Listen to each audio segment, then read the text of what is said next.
$1 into $100. That's how much I flipped this vintage Chloe top for. If you have been watching for a couple of months, you will know I just recently found this at the Goodwill outlet. I paid less than $2 for it, you guys, and it sold extremely fast in my opinion. Usually when I have such high priced items, it can take them months, sometimes years to sell. I initially had this listed at $200, but there were no recent sold comps. There aren't even many listed the day I'm filming this. There's only like one other one that's listed. But when I listed this a couple of months ago, there were like 3 listed. And I don't know what happened to them because I can't find any sold comps. So maybe the person just took them down. I don't know. But mine sold. I had it listed at $199. I don't know if it's a he or she. This person sent me an offer, I think for like $75. This is why 99% of the time, you guys, even if it's a ridiculously low offer, I try to counter, because not all the time, but sometimes you guys can meet in the middle at a price you're okay with. Like, I think that's kind of a ridiculously low offer on a $200 item. I mean, it's more than 50% off, but it's not like she sent me $20. There are literally people, I'll have something listed for $300 and they'll send me an offer for $20. That actually happened today on Poshmark. Those people, I'm more inclined to just be like, we're never going to meet in the middle. But I still, like I said, 99% of the time I will counter. But then I countered at $150. She came back at $110, and I was like, I paid $1 for this, and it's only been listed a couple of months. Absolutely. I have fallen in love with going to the Goodwill outlet, you guys. I'm like on a roller coaster ride with the Goodwill outlet. I started going to the Goodwill outlet like 6 or 7 years ago. Before that, I strictly went to traditional thrift stores. Then I discovered the Goodwill outlet, and I solely sourced from the Goodwill outlet for years, up until around the Rona time. And then I bought my first liquidation palette, and then I was just so heavily focused. Liquidation, you know. But I was still mostly thrifted, but I was going back to thrift stores, and now I'm just falling in love with the Goodwill outlet again. It's a grind, you guys. It's not for everyone. I have a ton of videos where I filmed come thrift with me videos at the Goodwill outlet. I love buying Goodwill palettes. I love going to the Goodwill outlet, especially because where I live, the thrift stores are getting very, very expensive, you guys. They're getting expensive. So in my area, it is the most affordable way for me to get inventory. Let me make sure my mic is set up. In the last video, someone commented like, oh, if you just paid $100, you could get way better audio. And I'm like, bro, it was a bro, because I can see the picture. I'm not assuming. Bro, I have like 50 mics. I just sometimes forget to plug them in. So I'm trying to make sure everything is good. If you have just joined and you're like, what is this? What is she talking about? If you couldn't tell from the title, we're going through my top sellers for 2025. All of this stuff has sold within the last 2.5/3 months. I'm filming this like mid to end February. So if you're watching this a year from now, check comps. But right now, these are the items that I am selling for top dollar, you guys. So we're going to bounce around. We're going to do sales from Poshmark, eBay, but these are all very recent. So let's just keep going. Subscribe. I am uploading multiple times a week. We just hit 20,000 subscribers. Thank you so much, friends, for the subscribes. The last 3 videos I've done have really like taken off, at least for me and my happy little corner of the internet. That's what I call you guys, my happy little corner. So thank you so much for subscribing. I am consistently uploading this year and for the foreseeable future, friends. I am here multiple times a week. It's free, and I feel like I don't ask you guys to subscribe enough. And YouTube shows me on the back end that 50% of you watch my entire videos and you don't subscribe. Why not? It's free, friends. I'm here all the time. Literally, this is my 3rd video I'm posting just this week in a row. So subscribe. All right. I've kind of mentioned to you guys that I am dabbling in selling boutique clothing. When I say boutique clothing, that means clothing that I am using my reseller license to go and purchase in bulk direct from vendors. I just started dabbling with it in 2024, 2025. I do a lot of selling it on live sales, but I also have been just listing a lot of it and doing really well. I paid $4 for this dress. Never heard of this brand a day in my life. The brand is 3 Birds. Is that the name of it? Hold on.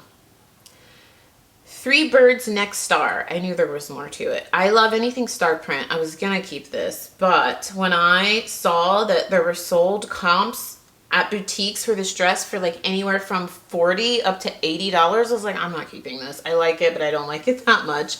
This sold really fast, you guys. It sold within 2 months. Like I said, I paid $3 for it. It was sold for $50. I was including it in this video, but I couldn't remember what it sold for. Anyways, that was a great flip, you guys. I've really been enjoying selling this boutique stuff. So like I said, it's things I buy in bulk. You can do it too, you guys, if you have a reseller's, I'm calling it a reseller's license. That's not even what it's called. In California, what is it called? I think it's just a reseller's certificate, where you can go to these vendors and buy wholesale. The thing is, though, you have to have the capital. A lot of them expect you to buy at least like 20, maybe like 50. Some of them, if you want a really good deal, will even require you to buy like 100. Like, for example, this one, I got such a good deal because they usually offer it, I think she was saying at like $10 or $12, but because I was local, I was picking it up. I can drive there.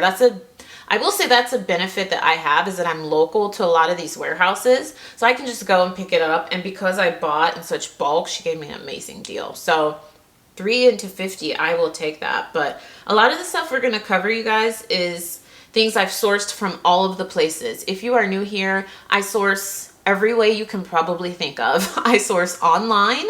I source in stores like Marshall's, TJ Maxx. I source at traditional thrift stores, Goodwill, Savers, St. Paul, all the thrift stores, Goodwill Outlet. I buy Goodwill Outlet pallets. I buy liquidation. So these sales are a really good mix of everything. Skims. I still love selling Skims, you guys. I just don't sell it predominantly. I used to sell it predominantly on my live sales. That was way back when I was literally one of 2 live sellers selling it. Now there's like a million live sellers selling it. So I try to just buy the more substantial Skims.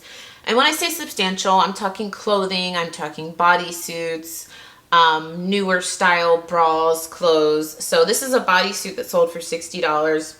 This is the Skims Mock Neck Essentials bodysuit. It's long sleeve. Skims is so expensive now. Even when I just started selling it like 3-4 years ago, this bodysuit was like $45. It is now $89 retail for this, and I sold it for $60. So I actually find Skims quite a bit at the thrift store, but when I find it at the thrift, you guys, it is tore up from the floor up, as the kids say. Actually, I don't know if the kids say that. I think the grannies say that. It's always like beat to shreds. Like, I find Skims clothing that looks like a dog chewed through it. I don't know. The Skims stuff that I find at the thrift store is just in rough shape. But if I can get it for a good price, like I found a Skims tank at the Goodwill Outlet. I paid $2 for it. It had some staining. I stain treated it. I washed it. I flipped it for 25 bucks. If I can find it for a good deal, fine. But a lot of times my thrift stores will mark it up at the traditional thrift and it's already in bad condition. I skip that. So just check comps if you find Skims out thrifting. This is a new to me brand this year. I don't even know how to say it. Andamane? Andamane. A-N-D-A-M-A-N-E. Andamane. Anyways, the beautiful oversized fleece jacket. I got this in a Rent the Runway palette. I had 2 Rent the Runway palettes that I purchased towards the end of 2024, and I started listing them in January. One, I paid $15 per piece, and that one was more high-end. They're higher MSRP items, no flaws. And then I got one that was more like mid-range brands that was $6 a piece. This is from the one that was $15 a piece. There was absolutely no flaws in any of these pieces. I got a ton of coats, a ton of jackets, a ton of dresses that retailed for like close to $1,000. That was that is one of my best palettes, I think, ever. That was a great palette. If I could buy like a truckload of premium Rent the Runway, I'm pretty sure I could make a killing. A lot of people sell Rent the Runway in live sales. A lot of people list it. I prefer to list it. I just sell it for more. But I mean, if you do a live sell and you start the item at what you want for it, you could still make a great profit. So this sold for $110, you guys. And this sold, wow. This literally sold in 12 days.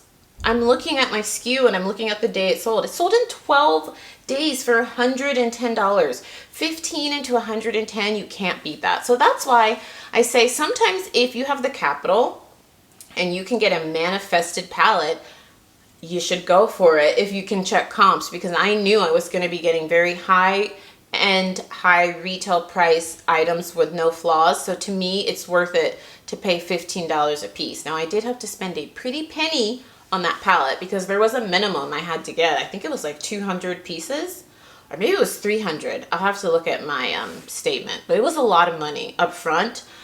But already I've made all my money back. I've just listed this, mind you, a month and a half ago. I've already made all of my money back and I'm already in the profit. One of the best palettes ever. I love those palettes. This one stunk. Geez, I barely made like $15 profit on this. This is a great video to learn from, you guys. Grab a snack, grab a drink. It's going to be long because even though a lot of these sales are high-priced sales, like high dollar amount sales, some of them I didn't make such a great profit. Like this one, this Fiore jacket I bought from it wasn't a sample sale. What would you call this? It's like a clearance sale that a third-party vendor was having for Fiore here in Orange County. And it was like a warehouse clear out sale where they had things anywhere from like 30 to 40% off retail price. But this was still very expensive. This was 50% off retail. It was a blue, like half zip coat. I paid $50 for this and it sold for $80. So after fees and everything, I'm barely making like $15 profit. And the buyer paid shipping. But still, you guys, that was a good lesson for me because I know Fiore is a very hot, athletic, athleisure, loungewear brand right now, but I shouldn't have paid that much for it. I shouldn't have paid $50 for this hoodie, and it retailed for $128. So that's what I'm saying. It was like basically like 50, 55, 60% off retail, but still, there were no sold comps on that exact jacket, but I just took a chance on it. And I didn't lose money, but I also didn't make as much. I thought I was going to sell that for close to retail because it sold out online. You can't find it on their website. You can't find it anywhere. It's just completely sold out. So I thought, oh, 50 into 100, maybe I thought I could sell it for over retail because there are some Fiore pieces that I've actually thrifted and I've sold over retail because they're sold out, but this was just not one of those pieces. I don't know. I didn't lose money, but I also didn't make a ton. I would not buy that again. I do really love thrifting Fiore because the profit margins are way better when it's thrifted as opposed to paying $50. And I should say this was new with the tags. So that's why I thought, oh, maybe I could sell this for like retail or a little bit over. No, ooh, this was another amazing sale, friends. I showed this to you when I found it at the Goodwill outlet. Another one I literally paid $1 for and it sold for $97. The buyer paid shipping. Isabel Marant. This is a cotton embroidery top. It's semi-sheer, gorgeous, sold out online, retailed for $400, you guys. This sold, this is another one that sold in 25 days. This is why I'm saying this is a great video to watch, because this stuff that I'm talking you about, except for the Fiore, everything else sold pretty fast, like 3 months or less. And a lot of this stuff sold within a month, you guys. I find Isabel Marant quite a bit at my thrift stores. I need to look this up, but whenever it happens that I find like a lot of a high-end brand at my thrift stores, I'm like, what is going on? There must be a warehouse here, a distribution center here. Like Theory is another one. I'm not kidding you guys. I have lived in Los Angeles for 15 years. That makes me feel so old. Every single time I have gone to the thrift store, I find Theory. Now, do I pick it up every time? No, but every single time, I can promise you I'm going to find Theory. And I researched it because I was like, what's going on? We have a couple Theory stores here, but they also have a huge warehouse like somewhere. It's not in Los Angeles. It's like Southern California somewhere, so that makes sense. And there's a couple of stores here too. Isabel Marant is another one that I don't find every time, but I actually do find this brand quite a bit. And when I find it at traditional thrift stores, they mark it like ridiculously high. But when I find it at the Goodwill outlet, I pick it up no matter the condition. You guys, this had stains. I stain treated it multiple times. I literally made this thing look brand new, and it sold. And it's kind of semi-sheer. Like, I was thinking, oh, you know, maybe I'll sell this for 50 bucks. I know it retailed for over 400. But no, I sold this dang thing for close to $100, you guys, in less than a month. Amazing. Amazing. Another one I sourced at the Goodwill outlet. I showed it to you guys. Oh, I got this in my Goodwill palette. I love this video because it's basically showing you proof that I'm not lying when I say, like, I source everywhere. You can do this however you source and make great profits, you guys. I sourced this from my Goodwill outlet. I paid less than $1 for this because that palette this is the palette I paid $100 for, but I ended up keeping like 130 or 121 items, so it's less than $1 per item. This sale was very confusing. Okay, this just happened yesterday, the day before I'm filming this. So it sold like 3 days ago, right? And I kept, this sold on Poshmark. I kept trying to, I should tell you the brand. It's Cezanne. It's 100% silk dress. If you haven't seen that Goodwill outlet video, I will link it down below and you can see me like getting super excited to find that dress.